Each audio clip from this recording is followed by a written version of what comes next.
Okay, let's do a therapy letter where we help people out with problems in their life by giving up some great advice. Most of the time, it's your advice. Dear Tony, I've heard you speak on this through the years, and I've disagreed. Now, this situation is in my family, and I'd like input from your listeners. My daughter and her boyfriend have been living together for about 3 years.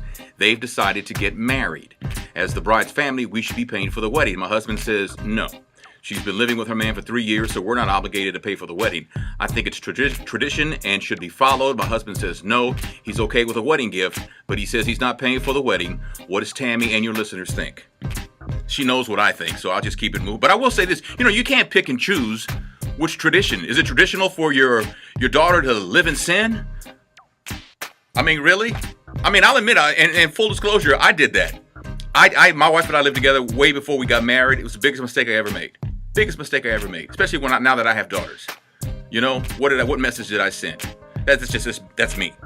But you can't choose the wedding tradition over the living in sin tradition. You know what I'm saying?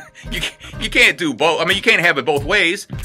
But you didn't want to hear what I had to say because you know how I felt. Let's hear from Tammy. Let's take your calls too. Coming up. Am I wrong? Because I don't think Dad's obligated to pay for the wedding either. 556-6104.